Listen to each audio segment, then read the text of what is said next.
Yeah. Following your dreams is a lonely, solitary, scary, dangerous pursuit. You can't wait for somebody to think you can do it. And it's like because they don't think you can do nothing they can't do. Exactly, bingo. Right? You know what I mean? It's like it's a lonely, scary, dangerous pursuit, and you got to be willing to risk everything to become that seed of what you believe is in there. You got to be fearless. You got to be relentless. Everybody has dreams, and as much as you want to be able to listen a little bit, because somebody's going to give you a gem, but nobody knows but you. You can't get advice on what you should do with your life, right? Nobody knows what you are. Like even sometimes you don't really even know what you are. You got to take your shot. And it's like, as much as you want people to agree and you want the people around you to be supporting your dreams and all, it's not going to be like that all the time. You got to do it alone. And people will help you, and when you get the ball rolling, people will jump on. But if you don't believe, nobody else is going to believe. People come along because your belief is so insane, that your belief is so strong that makes people be like, yo, this crazy. Grow or die was the basic central premise that we were working with. That if you don't grow, you will perish. There's one relationship that you have to maintain, and that's the one with you, right? And it's like, if you're not loving you, if you're not taking care of you, everything and everybody is second to you taking care of you. First and foremost, when you are steady and calm in yourself, it makes it easier to manage the insanity that other people are going to bring to you. The core of how things are created in the universe is through collision. You know, so you got to be prepared to collide if you want to create something. Only sustainable mission throughout your whole existence is to improve lives. And as soon as I made the shift in my mind from trying to be big and trying to have money and trying to be popular to making sure that I improved lives every step of the way on this earth, then all of a sudden I started experiencing healing. You can't do that. No, you can't do it. Right. You know what I'm saying? So they just projecting, they're putting things that they don't believe that they can do on you.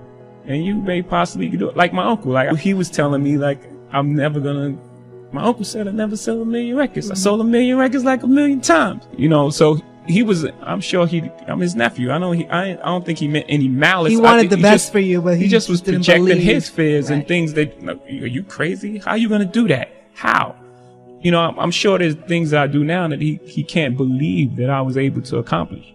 But he couldn't even see it at the time. So he was just projecting, putting his fears on me. So the whole thing is just, you know, and always believe you're great, even before anybody else believes it. You know, it's an extension of my family. It's like the things that I do. I tell my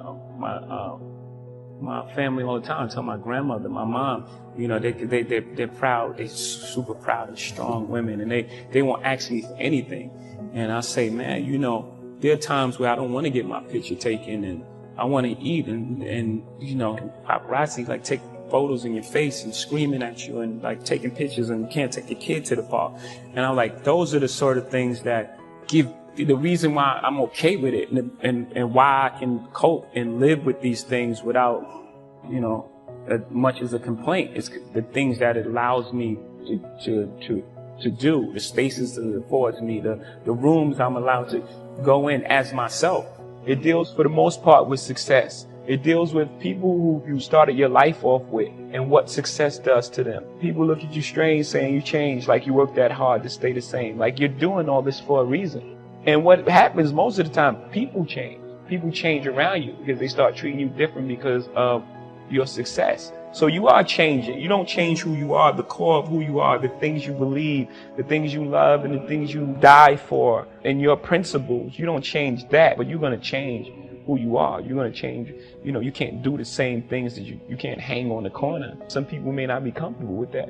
And then it deals with the other side of success, how people look at you when you're successful. Media medals, people sue you, settle. Every step you take, they remind you get it. So no matter how far you are, you still have that stigma on you of where you come from when you walk inside the door. Even if you have a tuxedo on, it's like, oh yeah, that's the guy who used to be this and did that. Most kings get their head cut off, right? I mean, in war, battle, and in life. at the end of the day, you've achieved everything you want. You've made it to the top of the throne, and at the end of the day, you just get your head cut off. Do things that are true to you. Most things that I'm involved with are extension of being creative. Rockaway is a clothing company. It's part of who you are, and hip hop is your attitude and what you're trying to express, how you dress. I love sports growing up. I grew up in a household where sports was on 24/7. So these are all things that are comfortable for me. These are things that I like. So I would just say get involved in things that you love, and also have a standard for yourself and have some sort of integrity, and try to, find some sort of truth in what you're doing. I've got from teenage multimillionaires, 17, to the biggest transaction in the history of the world, $500 billion last year by one of my mentees. $500 billion with a B.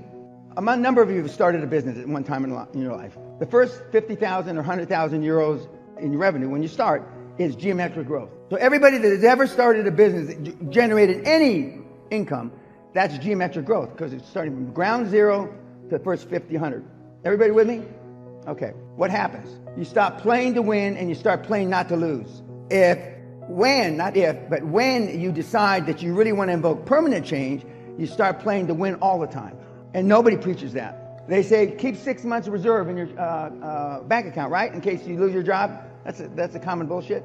For the first 30 years of my life, I spent 125% of every penny that I made every year.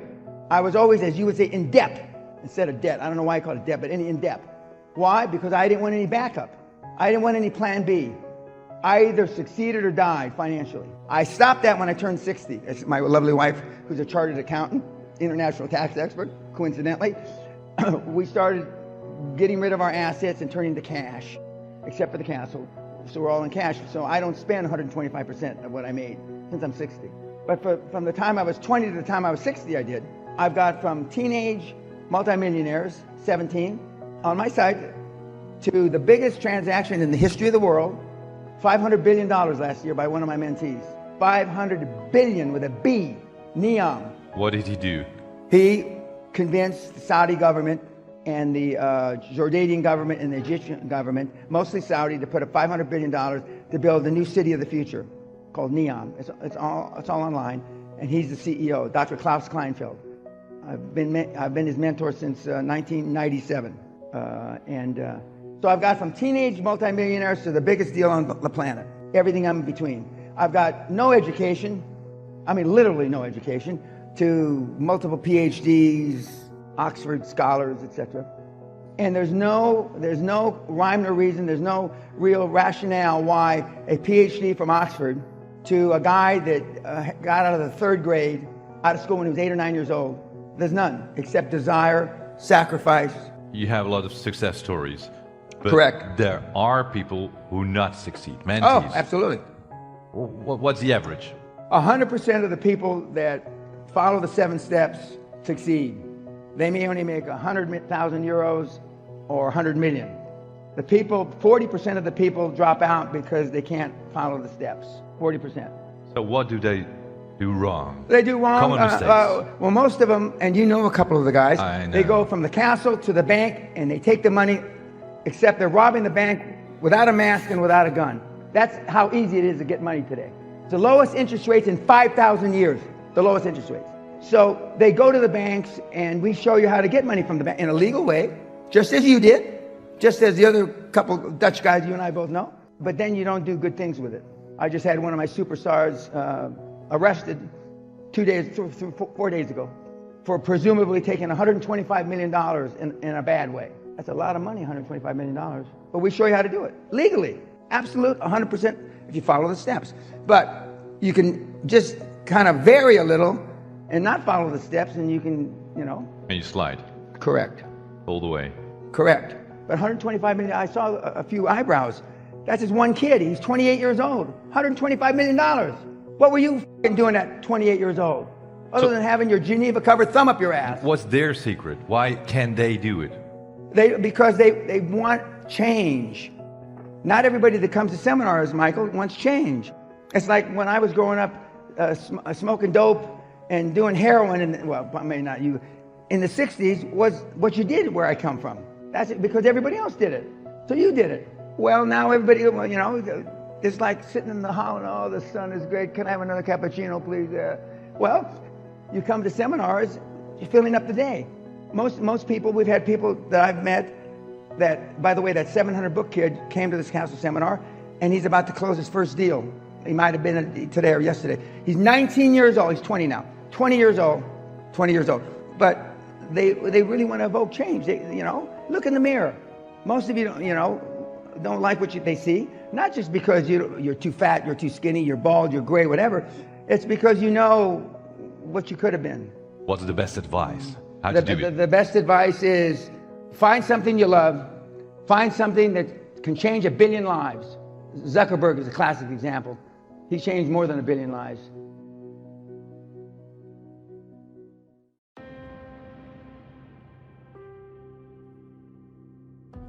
We don't see the decay from altitude. We don't see it from an elevated position. We are like the frog boiling in the pot as the temperature slowly increases 1 degree at a time. 1 degree at a time. 1 degree closer to death. 1 degree closer to failure. That is why to win tactically, we have to think strategic all the time. Think strategic all the time. Now that you know what you're trying to achieve, ask yourself this question. Ask yourself this question before any action or any inaction. Ask yourself this question. What I am doing, what I am about to do, is it going to help me get where I am going? Is this action going to make me stronger or weaker? Is this action going to make me smarter or more skilled? Will this action move me toward the strategic long-term goals I am trying to achieve in my life? And do not lie to yourself. Don't rationalize. Don't negotiate. You have to tell yourself the truth. That is where discipline comes from.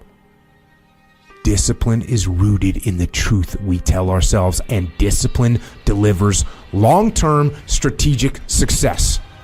Am I a disciplined person? Sure. But that discipline is there because I know and understand my long-term goals, and I know why those goals are important. In the midst of challenges, opposition, and pain. But when you think about what true courage is the ability to accept pain and start things without any guarantee of success, but also understanding that the ability to learn is a gift even when pain is your teacher. And so for me, the game of football was pretty much like this stage. It was a platform that God had provided to cultivate a certain level of talent and excellence if I did it the right way. So one day when it stopped, it was certain things I could extract from it and apply and plug into other areas and aspects of my life, and so I could be successful no matter what I wanted to do.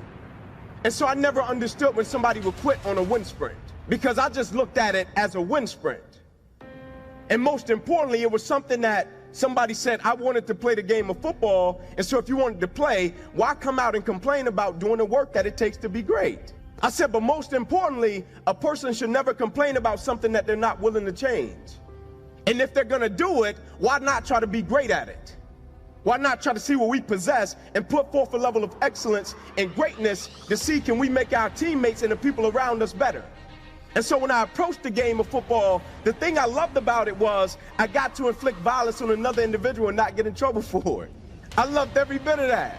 But something happened early in my life, and it shifted the trajectory of my life and still impacts the way that I live my life until this day. That's why when I first stepped on the stage, the first thing I did was, I want to say thank you to the coaches, to the support staff, and everybody that brought the kids here tonight. Because I know what that means. It's that very act that changed my life. I probably wouldn't be on this stage before you tonight if that didn't happen in my life when I was around 9 years old. And what happened was I was playing football in the street, blue pickup truck pulls up. And me and my cousins would play every single night like clockwork. The routine was simple. I just wanted to ignite the process of what we wanted, right? I didn't want to say we wanted something and not work for it. I wanted to ignite the process so we can engage in consistent action. And so that being in the street, light pole to light pole, that was the process for us.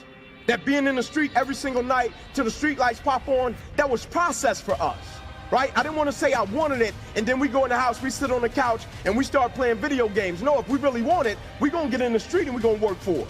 All the difficulties, all the ups and downs, all the mistakes, everything I've learned from it, I'm going to just put it in a condensed package. 6th grade now, 1968, I'm 10. They sitting up there and people started standing up. Brenda wants to be a doctor.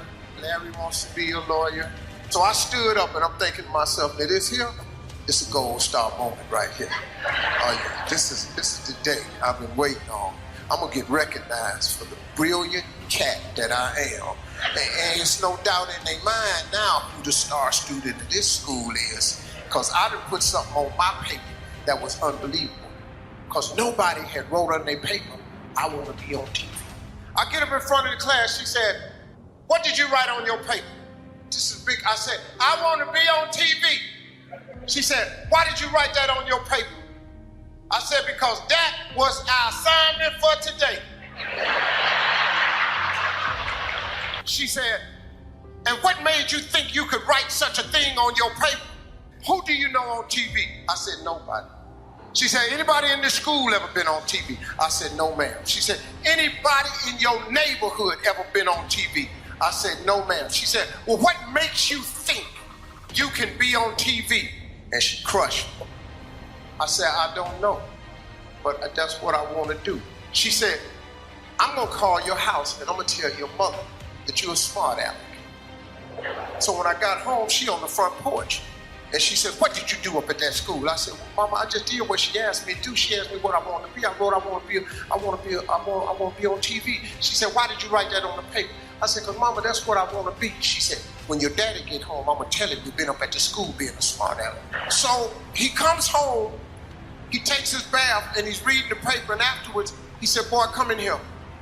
He said, what is this your mama telling me you did up at the school? And she's standing there. Tell him what you did. And I said, I wrote on a piece of paper, I want to be on TV. He said, what you do that for? I said, because that's what the teacher asked us, Daddy, what we want to be. She said, and you being up there being smart, he gonna put a smart answer, he want to be on TV. My father looked at me and said, well, what's wrong with that? He was going, well, Slick, he gotta be more reasonable like the teacher said. He said, well, that don't make no sense. That's what the boy want to be. She said, he can't do what he want to do. Got to do like the teacher said. He said, boy, go in your room. Come in the room a little bit later on. He said, boy, what you write on your paper? I said, I want to be on TV. He said, well, what she want you to put on the paper? I said, I don't know, Daddy, like a policeman, ball player or something. That's what all the rest of the boys do. He said, well, put that on the paper. Take it back up to the dream-killing health. So he said, now take that paper and put it in your drawer. He said, every night before you go to bed, read your paper. He said, every morning when you get up and go to school, read your paper. I did it. If you turn on your television set 7 days a week, I'm on there somewhere, because that is a principle of success that all successful people know. If it is written, so shall it be. That's the deal. And so when I've been telling you to get that goal, get that dream, and I've just been telling you drive it and drive it and drive it and drive it, what I've been talking about is consistency. And for some of you, for real, you'll never have it, you'll never be it, you'll never do it because you don't have any consistency. Listen to me, you're killing me and you're killing yourself. You start and you stop, and you start and you stop, and then you start and you stop. And your goal, you got the on the wall, you got the Bentley on the wall, you got the gated community on the wall, you got the degree on the wall, but the problem is you keep starting and stopping and starting and stopping. And all I'm asking you to do for me is I'm asking for some consistency. All right, so I'm talking about the power of 21. Are you hearing what I'm telling you? I'm talking about doing something for 21 straight days. Now, it may not work. I remember when I first did this, the first thing I started, my boy Hollering Hill, he gave me a book called a Book of Proverbs, right? And he told me to read like a book of Proverbs a day for 21 days. Just start a habit. For real, we started with reading Proverbs, something real simple, but he said, if you can do something for 21 days, like you'll never have to think about it. I don't know if you caught what I told you this morning. I woke up at 3 o'clock this morning, 3 o'clock, burnt out, tired, like, yo, E, I can't do it. I just, boom, went back to sleep, boom, 3 minutes later, my body woke me up. What am I saying to you? I'm telling you consistency, habits. My body like, yo, E, I don't know what you're doing. I don't know what you think you're doing, but we don't do that. Sleep is for suckers. Get up. Listen to me, not my mind. My body kicked in and said, get up. We talking about consistency. And so I read the book of Proverbs, 21 straight days, right? And I started doing other stuff. I said, we're gonna exercise for 21 days. I just started trying to do stuff for 21 days to see if I can do it. And what I discovered is, for real, and I'm gonna be honest with y'all, I did 14 days, then I started all over again. I said, this time I did 16 days, then I started all over again. And I did 18 days, and I started all over again. And I did 21. Some stuff I can do 21 straight days. Some stuff I gotta start and stop and start and stop and start. But when you get to 21, there's power in consistency.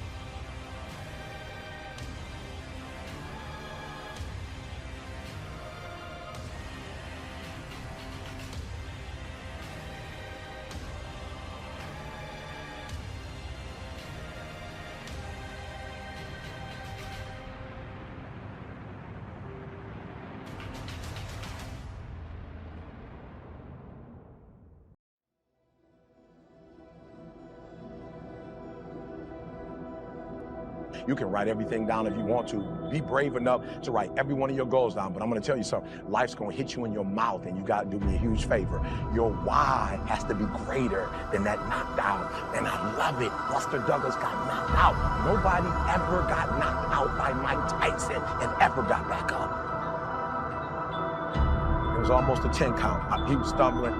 4, 3, 2, 1. Ding, ding, ding. Saved by the bell. He goes to his corner. The whole world is like, oh, that's it. Once he comes back out, that's it. Mike's going to just hammer him. And exactly that. Mike Tyson came out like, I got him. I got this kid up against the rope. Listen to me, many of you right now, life's got you up against the rope. You can't give up. You can't give in. Listen to me, if it was easy, everybody would do it. And if life's got you backed up, I need you to do what Buster Douglas did. Buster Douglas started fighting back. The world was shocked.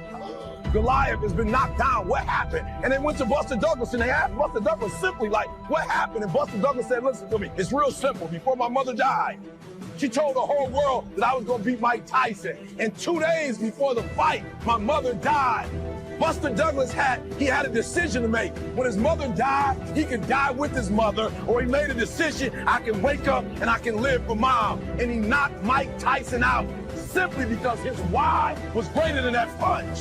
His why was greater than defeat. His why was greater than his trial and his tribulation. And I'm telling you, if you don't know what your why is and your why isn't strong, you're going to get knocked out every single day.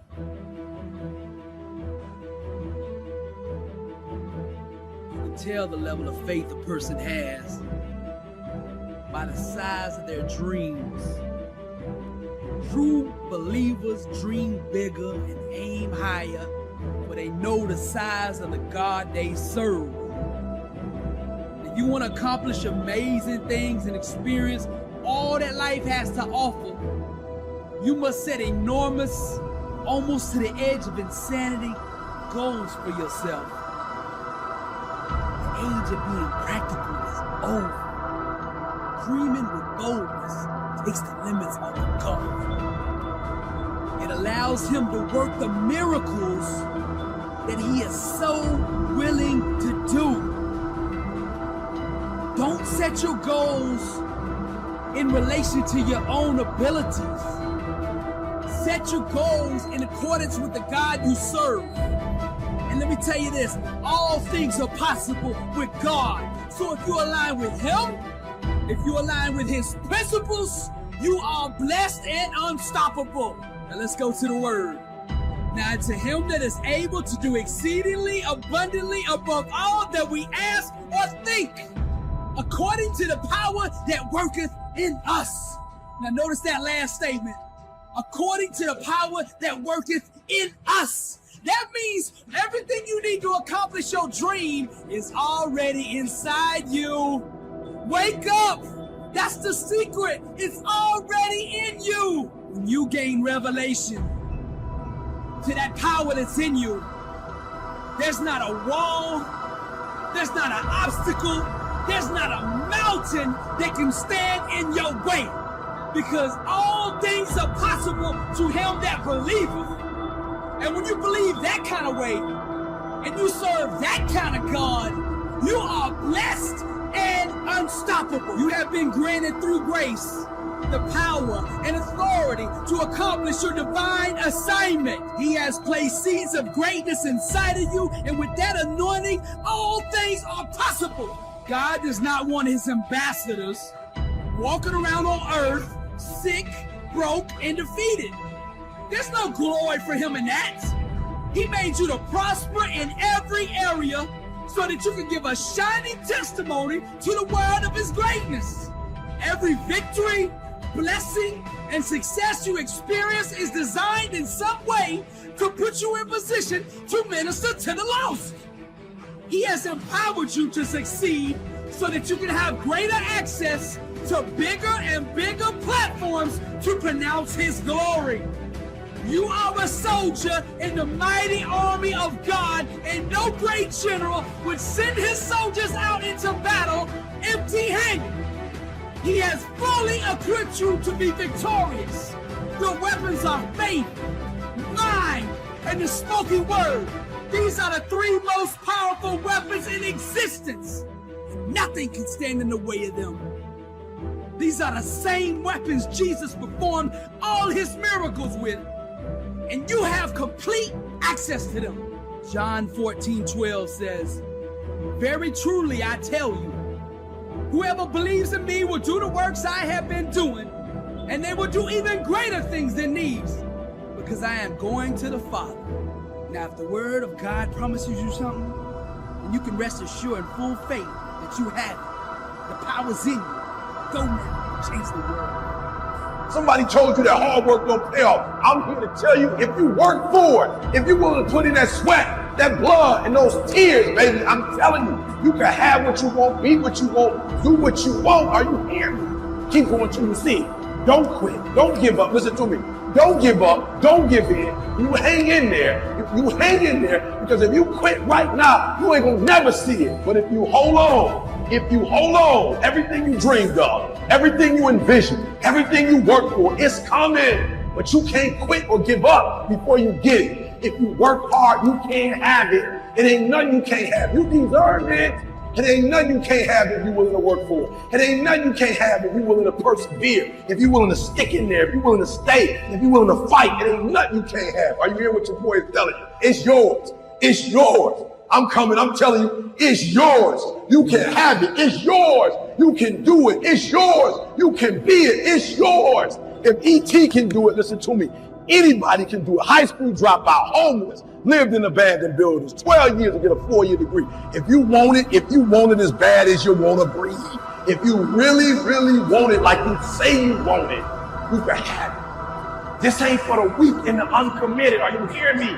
Success is not for the weak and the uncommitted. This is physical. Sometimes it's going to hurt. Sometimes it's going to be painful. It's hard. Yep, it's hard. Yep, it's difficult. Yep, why? Because the process is weeding out the weak. It's weeding out the weak. And so sometimes you got to play hard. You got to play physical. You got to play tough. Execution is worship. You got to get to a place that when you start it, you get through the middle of it, the doldrum, and you finish it. Are you hearing me? And not just finish, you finish strong. Listen to me very closely. Most of you, the reason why you'll never be successful is because you procrastinate. You procrastinate. You never finished up. Don't get caught up in, well, I've tried it 4 or 5 times and things didn't work out.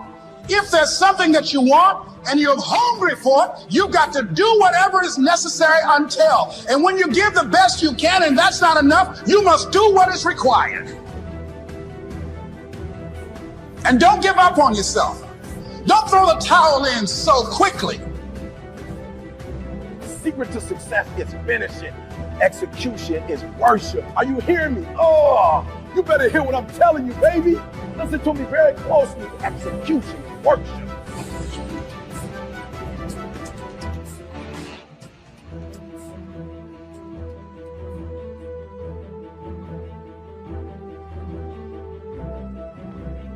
No matter what you might be going through, don't quit. The secret is in not giving up. Everybody who's done something great, they weren't that deep. What they had was resiliency. They had the ability to bounce back. All the greats, they didn't quit. No matter how impossible your situation may seem, stay on course. I guarantee you cannot pass it if you quit. I guarantee you're gonna fail, but you don't know what's gonna happen if you keep going. I'm fragile. I feel pain. I hurt. I open my eyes. I crave victory. I do not give up. I feel no fear. I fear no man. I create. I conquer. I hold the power. Make a choice. Just decide what it's going to be, who you're going to be, how you're going to do it. Just decide. And then from that point, the universe is going to get out your way. We can't have another bad year. You got to get to the point where enough is enough. It's much easier to come up with excuses why you can't do it. If you do what is easy, your life will be hard. If you do what is easy, complain about your situation, your circumstances, surrender and give up on your dreams, become depressed and bitter and angry. Anybody can do that. If you do what is easy, your life will be hard. But if you do what is hard, keep coming back again and again and again. Get up dressed every day. Take life on. Taking life by the collar. You say, yes, I will do it. I can do this. And you've said to yourself, I'm willing to face the no's. I'm willing for people to laugh at me. I'm willing to gut this out. I'm willing to make this happen. It's my time. It's possible. It's necessary. It's hard. It's worth it. I'm going to do whatever it takes. I can do it. If anybody's ever done it at any point in time in history, then what's possible for one, it's possible for me, and I'm going to do it. And if you do that over and over and over again,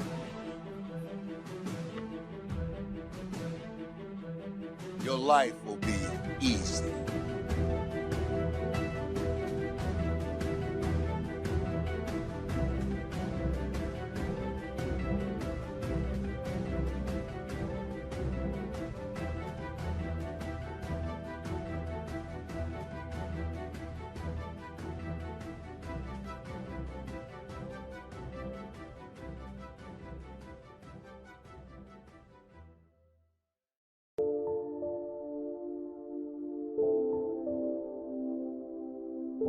Everything by longevity tends to get off course. When they make a moonshot, it isn't the first set of the guidance systems that serves for the whole trip. They have what is known as mid-course correction, those fine-tuned changes that set you on a more certain course. And on the way to the destination called the moon, they are so important. Hey, if there's one objective you don't want to miss, it's the moon. Now, if you will make wealth and financial freedom that important a necessity, you will have the highest chance to arrive. Next, if you have not done so in a while, or if you have never done so, put together a financial statement. When I first met Mr. Shoaff and we talked about financial independence, he asked me if I had a current financial statement. I said, what is a financial statement? So I got my primary education in taking a picture of where I was financially. Mr. Shoaff explained that it is very important to know exactly where you are without kidding yourself, so that you can then come up with a good plan for going from where you are to where you want to be. It turned out to be fairly easy to put one together.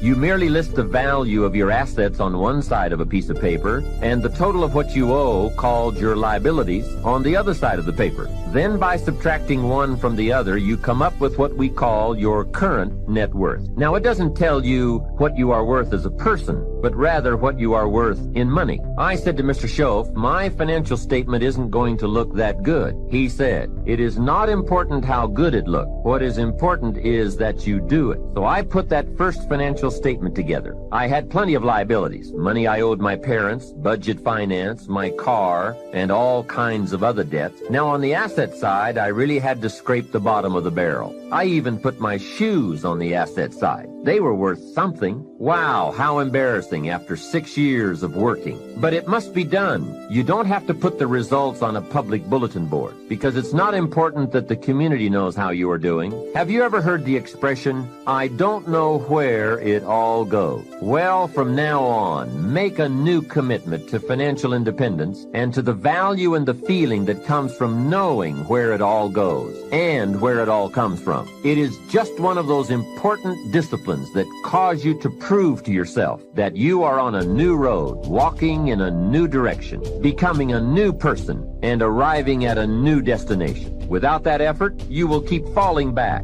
Hey, I found out you can make $5,000 a month and still go broke. You say, how could you go broke making $5,000 a month? It's easy. Spend $6,000. And when you make $5,000, spending $6,000 is not that difficult. Someone once said, if your outgo exceeds your income, your upkeep becomes your downfall. So, be the master over whatever you have and whatever you are. That's where the seeds of greatness are sown. Great wealth, great health, great results, great influence, and great lifestyle. Take interest and even delight in doing all the small things well. It makes you a sophisticated person who knows where the beginnings of wealth and happiness are. There's something in you that says that you're not sitting back waiting to see what politicians will do for you. There's something in you that says, I'm not going to focus on the general economy. I'm going to focus on my personal economy. There's something in you that says the most dependable hand in the world is the one at the end of your risk. There's something in you that says always strive to get on top in life because it's the bottom that's overcrowded. You are different. You have greatness within you. Dr. Howard Thurman, come forth, is a man that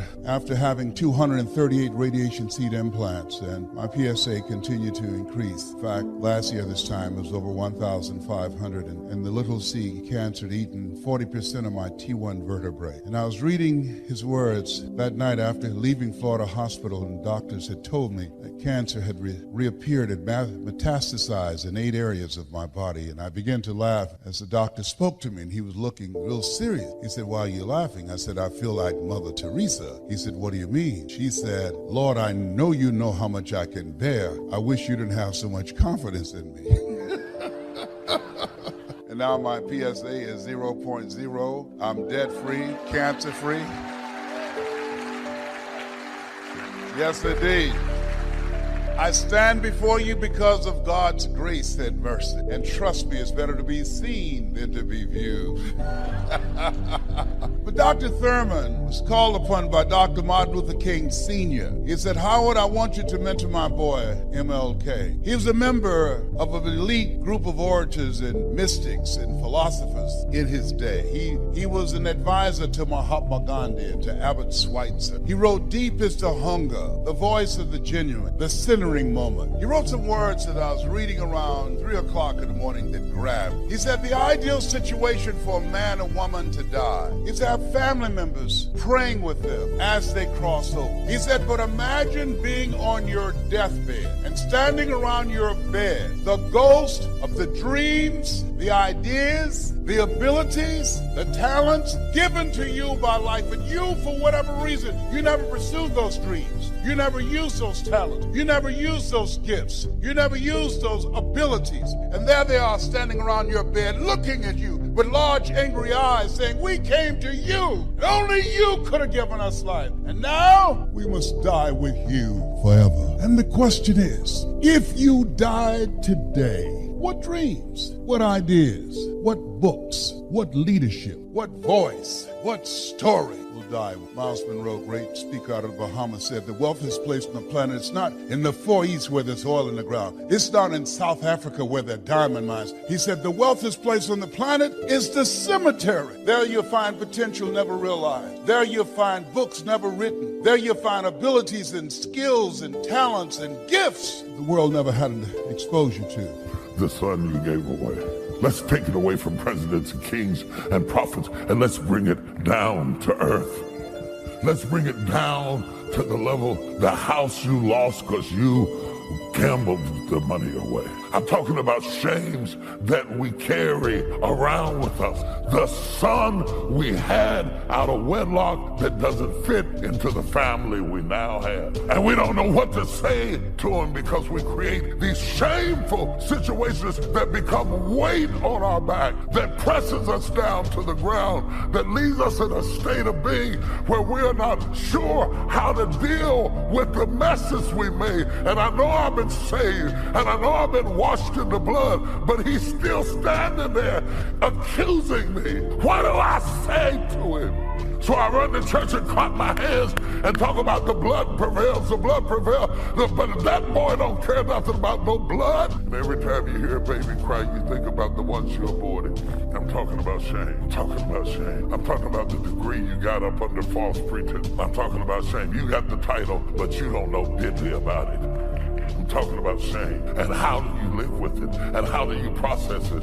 And I hate to tell you this because it's going to mess with your theology. You can't dance it away. No. You can't shout it away.